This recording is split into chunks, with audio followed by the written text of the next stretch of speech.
And it's not that unusual for people not to understand me. Semi-aimless waffle, really what I'm going for. Struggling for content? Just a bit. That's what happens when you don't do no bloody work. Anyway, waffle. Well, good afternoon. It's Monday afternoon. Yes, it's Monday afternoon. I've lost track already. Yeah, basically this morning I've already been to a lady's house and done a job. Unfortunately, she wouldn't let me film. It's happened to me a couple of times now. I'm not really 100% sure she really understood where I was sort of coming from with the filming, but it's her choice, and it's not that unusual for people not to understand me. Yeah, so basically it's just adjusting some doors, repairing some floors, and it's going to be ongoing for the next couple of days. It's basically not the sort of thing I'd normally do, but I did the daughter's house 2 years ago. I did all her bedroom furniture, like made it all in my old workshop and fitted it. And basically she sort of rang me and said, look, she wants this doing for her mum. She's going to pay for it. Would I be comfortable doing it? She doesn't want to get anybody else. So I was like, yeah, okay, I'll come and do that. Also tomorrow, I've got to go back to the window I did on last week's video. On the Friday, I've got to go and sand and prime all that because I just didn't get a chance to do that the weekend. Obviously, you know, we've got all this bedroom furniture for the last couple of weeks. I've got to get that out of the workshop because the workshop's pretty untidy because of it.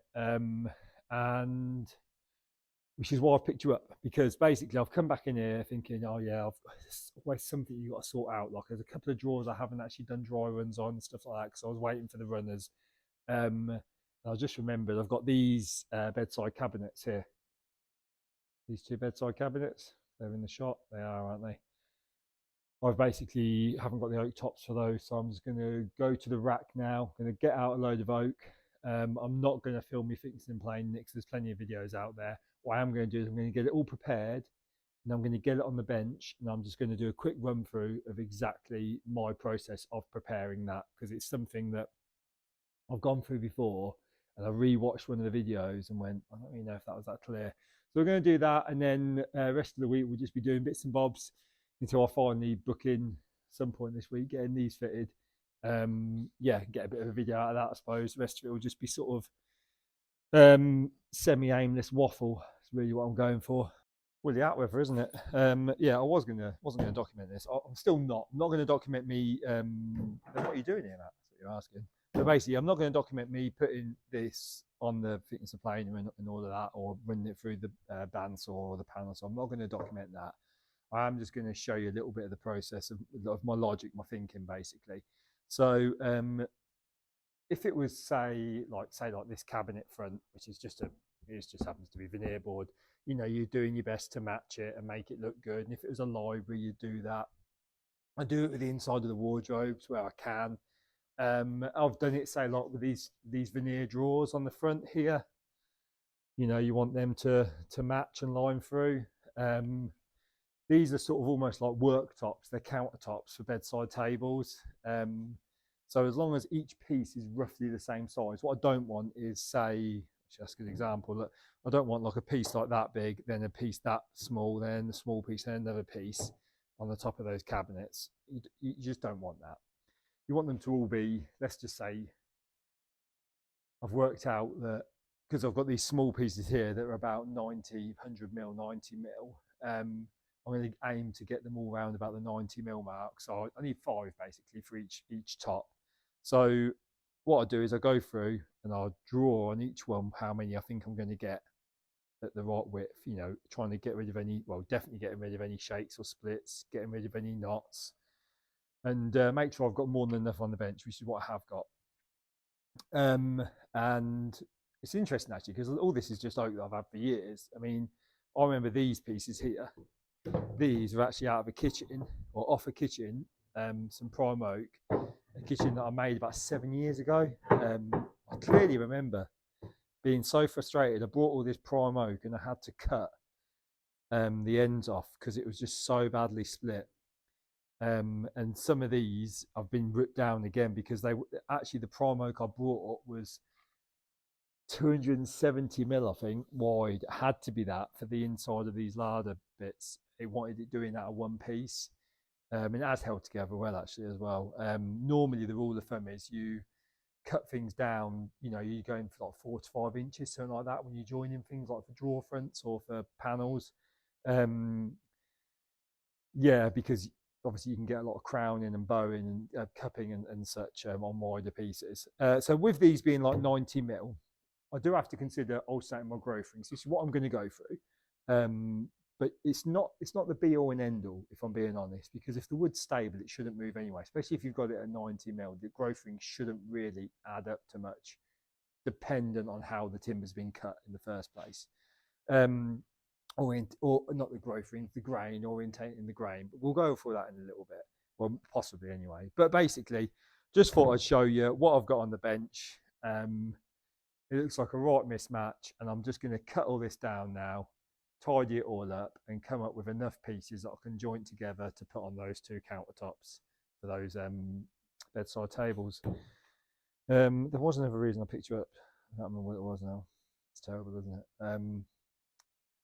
Yeah, I can't really remember. I think it was just to show you, I suppose. Yeah, part of it.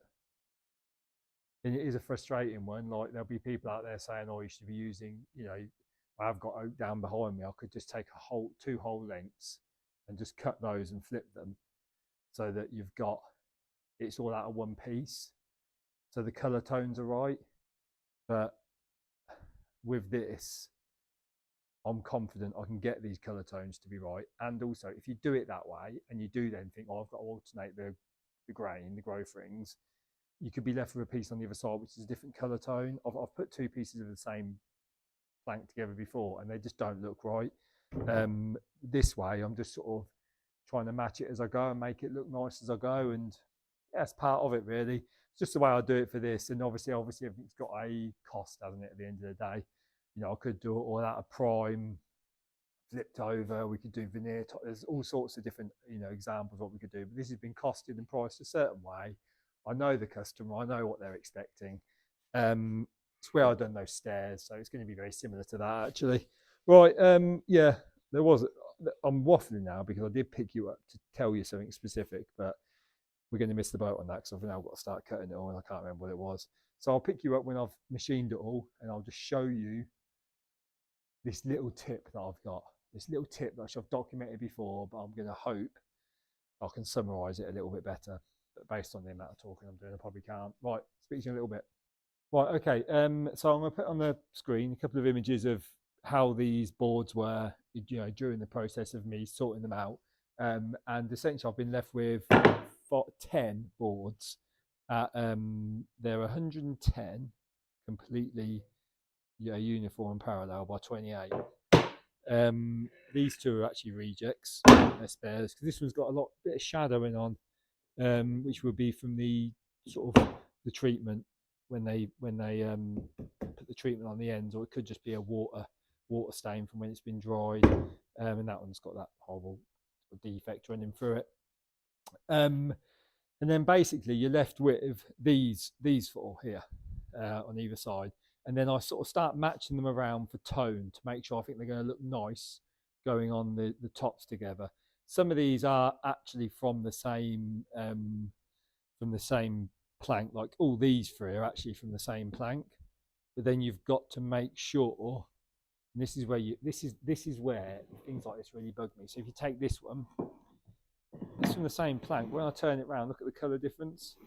You typically do get that on slightly thicker boards. And you've got to turn them around at times to alternate your growth rings to make sure they're right. So you've got a lot of moving parts, really, that you've got to sort of sort out when you're trying to do these jointed tops, rather than, you know, I know that you could waste no end of money in timber and making sure you're always using the same log, but we're not. We're using offcuts of timber, and this is what we got.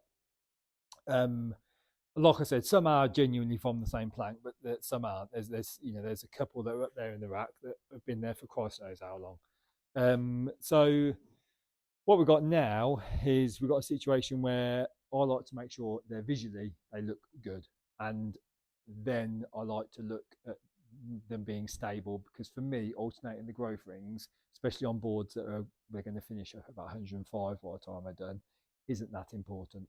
not for something like this. As long as you haven't got too much of the pith, which there isn't any in there. I've got a little bit of sapwood, which I've squiggled on, so I'll eliminate that. Because I've got 110, we've got 440, and I need 420 for the tops of those. So I've got 20 mil to play with. So I already know that I'm going to take 10 mil off and get rid of that. And I've got a split on this one, so I'll squiggle that. I'll make sure I get rid of that. But what I do at this point now, if you imagine that they've gone through, going completely flattened, and then that flat face has gone against the fence, which is at 90 degrees, to give me a completely square edge, which is then completely flattened. And then I use the flat face and the flat edge to reference for parallel of the thicknesser. So providing everything is calibrated perfectly, you'll end up with a completely square board, which is what PAR timber is, plain all round timber is, completely square. Except if you ever buy on your PAR and put your square on it, you'll work out that it's not always completely square. It depends how good the machine is and who is not always who is passing it through, because sometimes it's on automatic feeds, or you get four-sided planers and whatnot. But if they're not calibrated right, the timber will never be right, and it does twist and move over time anyway. But that's not the point. The point is on this, to eliminate any of that error. And some people will joint boards like this. They'll use a table saw. They won't, and I've done it before. To eliminate your error, just turn your boards over. Alternate your boards so they're turned over. So mark them. So I've done this on the video before, but I'm hoping this is going to be a bit more clear and concise and quicker. So basically, we'll take this one for argument's sake. I'll make sure, ignore the twos, that's just so I know it's a different cabinet. I'll put an F, A, F, A. And over here, I've just got A, B, C, D, E, F. So I know which edge goes to which edge. So when I go over to my planer, I make sure that the face, which is F, is facing me when I run it through the machine. And then when I do the other board, it's an A. So I make sure the A is going away from me. I make sure the F is facing me, the A is going away from me. Now, what that will mean is, so I've just calibrated this. So I've got my square in there, same as at that end, and that is basically as good as I can get it. Okay, that is as square as I can get it. But I tell you now, see, there's a little deviation in the table. Probably not actually, but I tell you now, doesn't matter how square you get it, there has to be the tiniest bit of difference, which normally doesn't add up to anything. And sometimes your hand applied finish will be worse than the tiny bit of difference that's built into the machine. But if you can eliminate that tiny bit of difference, so really I don't even need to have that square. As long as it's parallel, I could have that 0.5 mil or 1 millimeter out, and I switch my boards over, they'll always compound and come back in at a completely flat plane. And the same is for your table saw, your panel saw, whatever you're using. If you look, you've got your gauge on here. At the moment, that's set to 0. Well, if that was 0.5 mil, half a degree out, which is quite often they can be, or sometimes one side of the machine is just a little bit different to the other. There's, or if you've got the 0 clearance plate, sometimes they're a little bit loose, or they're a little bit lower on one side than the other. I've had that on table saws in the past. Good ones as well. Yeah, basically, if that's the case, then just flip the boards over. It's just something you haven't got to worry about. It's just foolproof. And then you're going to end up with boards that when you join them are completely flat across the top, and they're not going to go like this. Because if this cut is out, and if you look here, actually pretty decent to be honest with you, but if they're any were out, they'd meet back up again, because you're just putting like a compound angle together basically. So essentially what you're doing is, if you're, rather than it being 90 degrees, if it's like 91 degrees, then when you put two 91 degrees together, obviously you don't end up with 180, you end up with 182. But if you put a 91 against an 89, which it would be if you flipped it over, because it would be the opposite, wouldn't it? Then you'd end up with 180, so it works. I don't think that really. Maybe I have done a video on this and I've done it better. I don't know. Right, so I'm just going to sort these edges out. make sure that they'll clamp up and be nice and neat, and then I'm actually going to domino them. Some people sort of out there are saying, oh, you don't, it's a waste of money, domino and things like this, don't need to. I'm not doing it for strength, doing it for alignment. And if anyone doesn't do that, if anyone just does like floating glue ups where they don't actually domino these boards together, I'd say just give it a go dominoing. Or if you haven't got a domino, use a biscuit jointer. If you haven't got a biscuit jointer, buy a biscuit jointer bit for your router and just run your router all the way along the edge, and just keep it back obviously a little bit. Run it all the way along the edge. Run it. Doesn't have to be. You don't have to get the biscuits in the right place. Just need to have to throw a few biscuits in there, or run a bit of timber out that acts as like a, like run a bit of timber out like that or something that acts as like a loose tongue, which is like a long biscuit. And you'll just find your glue ups so much easier. Like I say, you don't need a domino for that. You could use a biscuit jointer or a router, or you could use the, you could use the table saw, the end on the bit, stand it up on the table saw and take it out with a blade. But it does make your glue ups so much easier, because it just means that you're not tapping it around trying to get it right, and it's not swimming about on the bench. It just means that everything just locks into place. Right, I'm going to do that then, and that'll probably be today, to be honest with you. Well, good morning. It's Tuesday morning. Yeah, I just thought I'd, just to prove that I am actually working, I'm just going to lift the protection off these windows from last week's video, last week's Friday, just a little one-day thing. I've just taken the protection off those, just because it's, a bit of dew in that around at the moment. I was going to get on at the weekend, but it did actually rain Friday as well in the evening, so I thought I'd, just in case it got a bit wet, I'd let it dry out. I had 2 lovely days, so I'm going to put some 2 coats of Zinser on it now. Not bin, before anybody comments. Anyway, yeah, and then I'm going to get materials off to that lady's house so I can't film. I'm going to go back into the workshop, glue them oak tops up. Got to make a little oak drawer I forgot about for under this unit as well, which only take, that'll do me for the day really, I thought. And then I've got to try and book in fitting this stuff, which I want to try and book in tomorrow, but my wife's got a really mental week, so with so much on today, it's a bit risky to book it in tomorrow if I've not cleared the stuff from today, if that makes sense. So I'll show you this complete, and then we'll go from there, I guess. Yeah, it's been a couple of hours now. I'm still bloody doing it. It's a nightmare. The paint's just not drying. It's taken me probably about an hour or so to get the silicone off the windows, and I've had to get in there and just tape down the edge of the windows to try and cover where this bloody the glazing bead sticks out. Not really a lot I can do about it. Thing is, I'm working to me. If you look at the top of that window, how wonky it is. I'm trying to create straight lines everywhere. Even this top of this one's a bit wonky. I've put some filler in there to try and straighten it out. And now I turned around and saw that one and thought, I'm wasting time here. Just wasting time. So everything's had a coat of primer. Been rubbed back, had a coat of primer. Silicone was a nightmare to get off, because the inside not a problem at all. It's completely cured and dried. I mean, I've done it Friday, but the outside, because the temperatures are dropped, so the primer's not going off in time, and the silicone had not quite cured underneath. Well, it had cured, but the little bit in the middle, so when I was scraping it off, it was just smearing on the glass a bit. I mean, it probably took me about an hour to take the outside silicone off, believe it or not, which is mad. It took me about 2 minutes to take the inside off.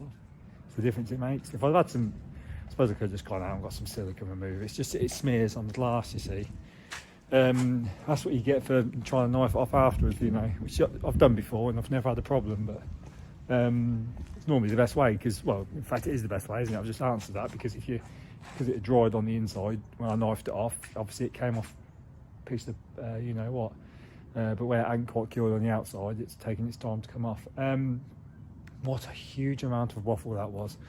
Just filling really. I'm going to go get some materials now. I'm going to come back on the way back through, because the other lady only lives up the road.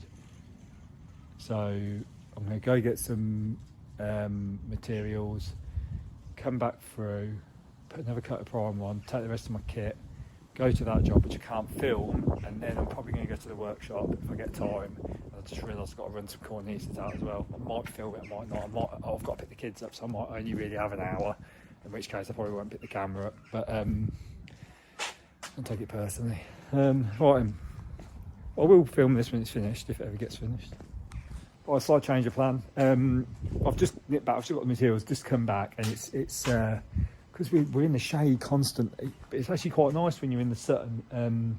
So I just know that it's going to dry a lot better when you get in the sun, which will be in about 3 hours time. So I have just run one more quick coat on it, ever such a tight coat. You don't want the paint sitting too thick. I mean, it probably is. It's not too bad at all, really. But yeah, obviously that bit I didn't miter any of that. I just tried to repair it. But yeah. Anyway, I've just put it on nice and tight. I'm going to let that sit in the fresh air now for probably what will be about 3 or 4 hours while I go do this other little job, nip to the workshop, and I'll just nip off a little bit earlier than early, which is what I'm doing today. I'm finishing early anyway for the kids. I'll finish a little bit earlier so that I can just, because this is in the village where I live, which is near the school, so I can just nip back and yeah, put another coat on. So it'll have 3 coats then, won't it? You know, which is pretty decent, because you know what it's like. Yeah, let's be honest, they probably won't get a decorator until next year. And it's just going to sit there all winter, isn't it? Which isn't really good for it. Well, can't really do much else about that. I have stipulated that it really wants decorating. Me again. Yeah, just got back in the workshop, just started doing these glue ups of these boards, and yeah, the first one's on, done. Just thought I'd show you, if you drop a board on, how flat that is. You know, I think I know I've demonstrated this before, but basically that's just by alternating how you reference it on the doodah, basically. So yeah, clear, good. Glad you enjoyed that. Onwards and upwards, I guess. Yeah, what am I doing now? Do the other one. I'm going to run out some cornice, 3 bits of cornice for these wardrobes, and I might start making the drawer. I'm probably only going to pick you up for making the drawer if I get round to it. So I've really only got a couple of hours now. Right, speak in a bit. Yeah, sun's on it now. It's really drying. I thought it was going to come all the way around, but by the time it goes up and around, it goes behind the garage. Yeah, so I've painted in like the bead, the glass bead, so you can't really see it. Yeah, it looks all tidy enough. Miters have come out okay, you know, where the corner strikes. They look alright. This one looks awful. Not even going to show you a close-up of that one, I'm not going to lie. That's the one that was 2 bits like this. I didn't actually put any timber back in, I just put filler over the edge. This one's come out not too bad. This one though, the problem with this one is it was a completely different height. This had just completely twisted up.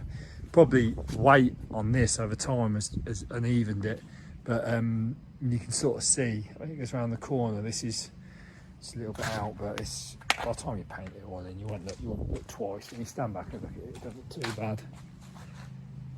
Really, yeah. It just there is a bit of a dip in it. That front looks alright though. I think I've just noticed this. Because I was brushing away, you know, to get all the dust away. Loads of paint started coming off.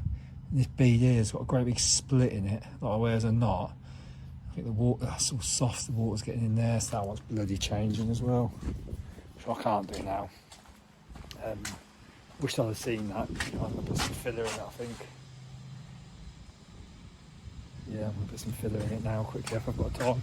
Right, yeah, I've had quite a good day actually, although not for filming. Yeah, catch you tomorrow. Right, good morning. It's Thursday morning. I can't remember what I filmed this week and what I haven't. Obviously I've gone and done that little infill job, and I've gone back and painted the job from last week. Also, I mean, I've come in here and I've just done bits, and man, I forget how much you have to get everything prepared and ready for stuff like this. It's been a while since I've done the fitted stuff. I'm not even sure what I've done this year fitted furniture wise, thinking about it. I've just done one-off units that have been delivered, but it's when you're getting all the linking components ready and stuff. Anyway, I put this job back because I had a nightmare with materials. The lights and that are sorted. I've done like an order. It's fought me all the way actually ordering stuff, but I've just got an email this morning to say that the rest of my drawer owners are coming. And I thought they were all here, so I've just opened the box and they're not all in there. But that's my fault for not checking. So I'm just going to go upstairs and spray. I've had a few issues of spraying as well. I'm not going to lie. The paint I'm using is a lot better, but the boards are terrible. That's what I've come to the conclusions with. I've started using this Renner paint and it's amazing. So we'll do a bit of a review on that. It's phenomenal. The service is really good. But the boards I'm using, they're good quality boards that I've bought supposedly, but yeah, it just seems terrible. The quality's just dropped out of this stuff. Anyway, what I'm going to do is I'm going to flip you around to show you a little bit of what I have been doing, just preparing these shelves and whatnot. Fine, yeah. So we've got these are the shirt. Well, I'll start here. We've got these tops. These are from the other day, the ones that I glued together. You can see the match is quite good on those. Then we've got these shelves as well, which are for this unit. Pointed at the unit, they're not for. They're for this unit. Now, what I did with these, just to thicken them out a little bit, if you can see that there's a join there. So these are actually 9mm boards, but I've joined them because I had a load of off-cut 9mm boards that were well under the depth of these shelves. So I've literally, all the ones that have got this middle piece, the rest of the shelves, I'm missing, oh no, I'm not. All the ones that have got this middle piece have got a join in. You can see them there actually. There's a join just about. A little join there. There is a join here somewhere, but they've actually turned out, oh there it is. Yeah, they've actually turned out really, really well considering they've been joined. I've done that a couple of times. I've done that when I've had to build like a drawer unit or something, and you're not ever going to see the inside. I just join the veneer boards. Domino clamp, and I'll actually pocket screw those. I haven't pocket screwed those, obviously. They're just domino glued, and then yeah, I literally clamped them for about 20 minutes while I was assembling all the other stuff. Oh, I think there's a bird stuck up the stairs. I'm actually going to have a look. That'd be great, wouldn't it? Imagine that. Yeah, yeah, and these are the drawers. They've all had a spray coat of lacquer on now. I did all that last night before I left. I've just got, so yeah, so everything's been lacquered actually. And then all the other shelves are underneath there for the carcasses. Those shelves are done. I've got these little infill things to do as well. Well, I've done that. I have done them. They're here. I've just got a domino though, so I won't put them on the stack yet. They've just got to be domino to sit on the front. And I've got to make this drawer. But basically, I've got to put a few more coats of spray on, which is just up and down. That's not a problem. I'll just nip in and out. You know, it'll probably take me longer to mix the paint. And then what I'm going to do is I'm going to make this drawer on camera. I'm going to do it different. I've never done it this way. Basically, this drawer I'm going to put on side mount slides purely because I'm limited for depth. And if you use the undermounts, you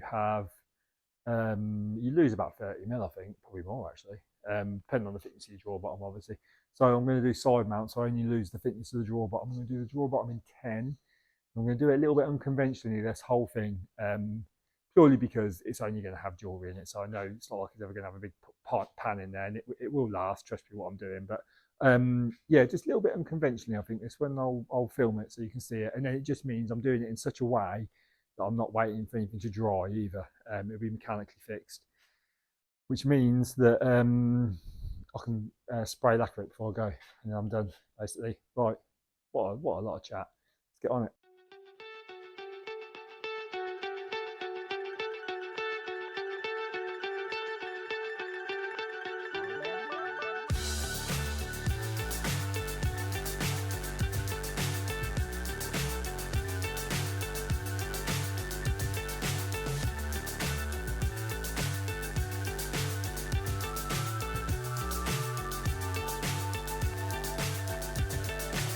So high, I'm hypnotized. What's up is down, what's left is right. Chasing stars and holding you. I can't see the end, but we'll see it through.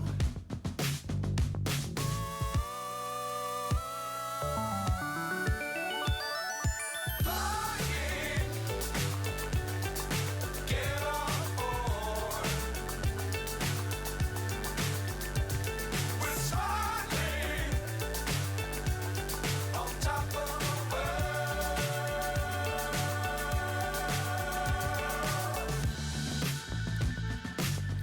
Dangerous times, don't fly too high. Be sure to keep the ground in sight. Fly forever if you keep it tight. Love the world, but keep the sky on your mind. Get on board. We're soaring. Get on board. We're soaring on top of the world.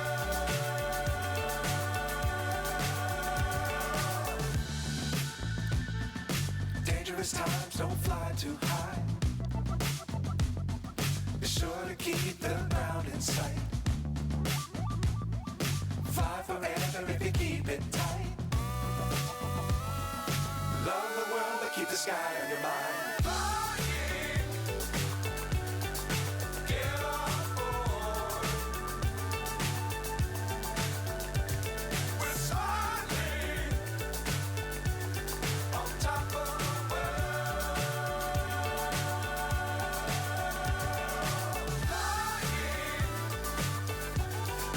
Get on board. We're soaring on top of the world.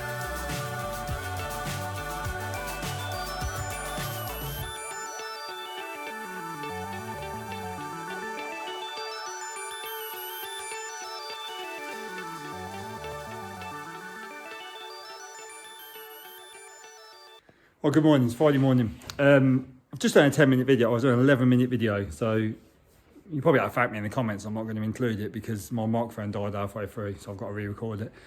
Basically, I was going to keep, so this is going to be really well done because I never do my videos second time, or very rarely, so this should be quite concise. Basically, I was going to come in this morning. I was going to show you this drawer which I made yesterday. Now, this drawer here is for this unit, and I've purposely kept it slimline by doing a different construction on the bottom, so that we can utilise as much height as we can without it interfering with leg space underneath. It's going to have, well, you think I'll be good at this, side mount drawer runners on, so we're going to hide this pocket hole. I wouldn't typically make a drawer this way. I just thought I'd include me doing it. I sort of just basically was just thinking on the hoof really. I was just going for it as quick as I could. And then this morning, the idea was to show you that, then load the van, go over to these wardrobes. Unfortunately, I'm laughing because it just sounds like an excuse, but it's really not. Yeah, basically, I've come in this morning, and so a little bit of backstory. All week, I've been in and out of the workshop a lot because I've obviously taken on a couple of little bits and bobs because I was waiting for some things to turn up. My week's been really disrupted. I've not been able to film a lot of it, which actually has been really odd because I'm filming so much. It's helping. It's like a diary. And I've just been like a little bit lost in what day it was. I don't know if it's because of the not filming or what, or just because everything's up in the air at the moment with these fucking wardrobes. But now that's all sorted. I've got everything. It's all at home. But when I've been coming in and out, there was one day I came in, the door handle was up. It's locked, but it's up. And I was thinking, I normally test it. I normally lock the door, then test it. So I checked. So yesterday, last night before I left, which is why I didn't lacquer any of this. I was like, I'm just going to put a couple of things in place just to see if someone's having a nose around. And yeah, they have been, basically. Someone's tried to get in. Not like this happens this time of year and people do a bit of investigating, because what happens is it gets darker earlier and they just come and have a little nose around. They might come and then tooled up the next day, which is why I left a bit of a booby trap just to see if that's happened. Might be coincidence. I might have been being paranoid all week, but I know for a fact someone's tried it yesterday. Now, I don't know. I'm fairly confident these videos aren't adding to that because A, I don't sort of show where I am. B, if someone wants to get in, they'll get in. It's that simple. C, this place is beyond secure internally. I've done everything and I don't document. I purposely don't document certain places so you don't see how I do it. And I've just taken something apart now, so I'm not going to spin the camera around. But basically, I do a lot on the inside every night to make this, including booby traps. So a little bit of a backstory for you. even my first ever workshop, I had these 2 steel doors made for the inside timber doors, for the outside timber doors, because they were very weak doors. So that if you ever broke into the timber door, you'd be faced with this like steel pedestrian door sheets. I just had this fabricator maker. They're very crude, but they were very clever. I thought of everything so that, you know, you had to blindly undo the padlock like in a little box, and it was just, I reinforced it with wood on the back because I learnt years ago, I did a security wall for a firm, and they were telling me that if you combine metal and wood, it's the best way because thieves have to use different blades and things like that. And I even basically hooked it up to an electric fence. Well, not electric, to a battery. My wife's got horses, so anyway, yeah, so I rigged it up so it was electrified overnight. Landlord found out and he weren't very happy. So I had to change that. But I've even thought about that here, and I have actually got a few electrical booby traps in place. So I'm not bothered, like, because I know that if someone wants to get in, they'll take a sheet off the roof, or they'll take some cladding off and then pop through some of the panelling. If they really want to get in, I can't. It becomes a point, and there's only so much you can do. There's cameras here, but the cameras don't they don't have a clear line of sight on the entrance to my building, because they're just part of the yard. And there's also the bloke that owns it all lives. I can see his house. When I come out of it, I can turn right and see his house. And I know a couple of other people that live local, like really local. So I'm confident, but equally, I know they could come back. They're not going to watch this video because A, I won't edit and get out in time, and B, I don't think they're people that watch the channel. But so what I'm going to do is but I'm not going to tell you what I'm going to do essentially, exactly. But I'm going to beef it up internally. I'm just going to make it impossible, and I'm also going to put cameras up. I'm going to do that today. It's chucking it down, but I'm just going to do it. So I've got here really early. It's a bit of a bummer. I'm going to have to go back into nearest town, get whatever I can buy, and yeah, put them up. I've been thinking about it for a while, so providing I can get what I want today, which is what I'm hoping, I can actually get it so I can access all the footage from my phone because I've got internet here and stuff. Yeah, but it does mean I'm not going to fit these wardrobes today. I'll start fitting them. I've told the bloke. He just sent me a thumbs up. Sometimes that just means I can't bother to talk about it. Sometimes it's not, they were like, oh yeah, well, you know, next week's fine, but it has been going on a little bit now. Yeah, anyway, they're all ready, as you can see. They're all, oh God, that was good, wasn't it? They're all over here, up there, over here, in the paint room. On this bench in front of me as well, but I'm not going to spin you around that way because I've got something apart at the moment. So they're all ready to go. So what I'm going to do is I'm going to spend all day beefing it all up. I think I've got to do a tiny bit of sanding and some bits and bobs, and then I'm just going to whack it all in the van over, so it's in the van for the weekend, which I don't normally like to do, but the van is nice and carpeted and whatnot. I'm going to bring the van in actually and clean it all out as well. I think you can tell I've had another video where I was a bit deflated, and this video I am being deflated, to be honest with you. I've been done once before from the van. My van and my garage at home. That's made me change things. You'll never get into my van now because of how I park it. It's like, and it's blocked in, but and I'm insured as well. I've upped my insurance on the van because sometimes I've got a lot of stuff on there.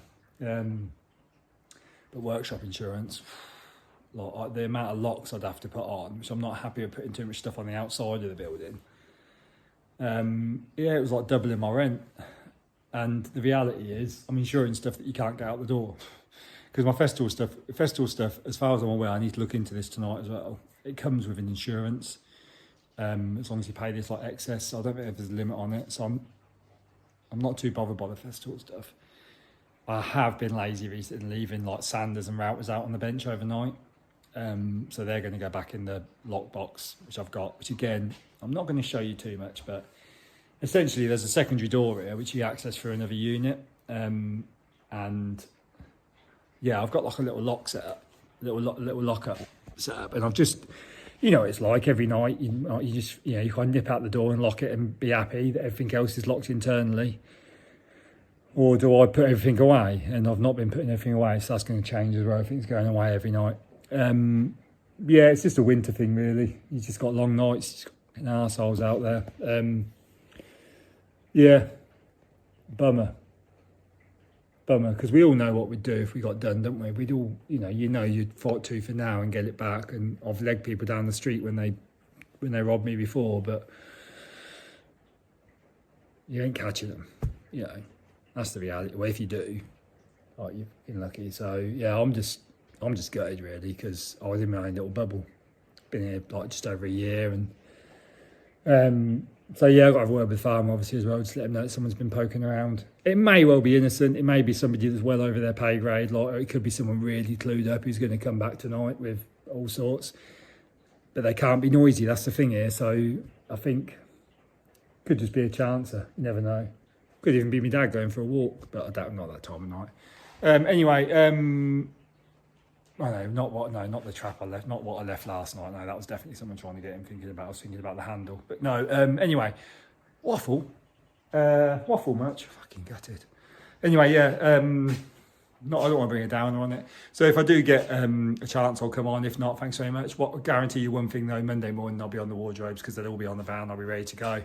Struggling for content. Sometimes we don't do no work. Right, so I'm about to load the van. End of the day, I've done everything I needed to do. But yeah, I just had to empty the van in order to load the van, obviously. I just cleaned it all out. I just thought, I'm not really sure if I've shown this. It's actually a Scott Brown thing. It's a bit tatty now, to be honest with you. All these drawers have got scuffed and knackered. But basically, in here, I just have my sustainers that I'll be using on whatever, depending on what I'm doing. And they actually go back another sustainer in there. So that's how many does that do? That's 1, 2, 3, 4, 5 deep. And yeah, I actually put all my tools, regardless of whether they're in Makita or Festool, they all go in sustainers because it all fits in there. I've got my levels here. I've got like a little man drawer, which is never tidy, but that's just got like, there's like a little no-nonsense filler, little stud detector, gloves, filling knives, cleaning sponge, spare brushes. There's like washers and stuff in there as well. Just odd little bits and bobs. And then this one, yeah, all my screw boxes and stuff. So purposely got those two that are different because they were actually for something else at a time. That it was just easier for them to, rather than reading these labels, it was easy for them to be different. But I've changed the system now. But basically, yeah, I'll have one for masking tapes, I'll have one for packers, I'll have obviously ones for screws, first fix, second fix. Got 2 for first fix because obviously you need a lot more, the screws are a lot bigger. Yeah, and then in here, just keep my tool belt, which I very rarely have on, to be honest with you. And then that's all my Makita cordless kit, which is just crap stuff, really. It's not anything. It's not, it's good. It's not crap, but it's, it's not the best stuff, is it? But it's just stuff that I don't mind if it gets wet. Yeah, and then on the top, I've got. I always keep my hawk on the van because I've learned over the years that you'll do like a little bit of filling or a little bit of plastering. You'll say yes to something where you've got to do it on a job, and you'll go get all your plastering kit, but you'll always forget the hawk.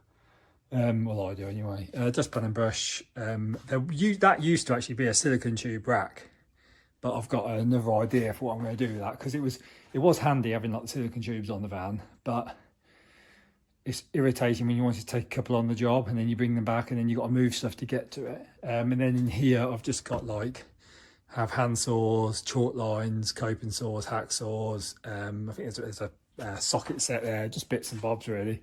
Yeah, that's how I have the van really, like that. And then the miter saw stand, which again very rarely use, that's down there. And then because these sustainer drawers, if you can imagine, they go to roughly round about where that little cutout is.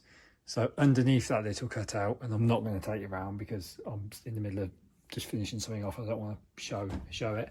But basically, I've got trestles, miter saw, table saw, dust extractor, and a couple of hop-ups. Just slide under there. It's like absolute dream, really. And like I say, I keep everything in sustainer. So even though my nail gun's not on Makita, that goes in a sustainer just for that. I'll have a sustainer that's set aside just for just for like drill bits, for all different sorts. I've got sustainer set aside for all my hand tools. I've actually got 2 hand tools. It just works really, really well because you can stack it. You can't do anything about the fact that one you want's always at the bloody bottom, can you? But it does mean you can stack your kit. Anyway, struggling for content, so I thought I'd show that.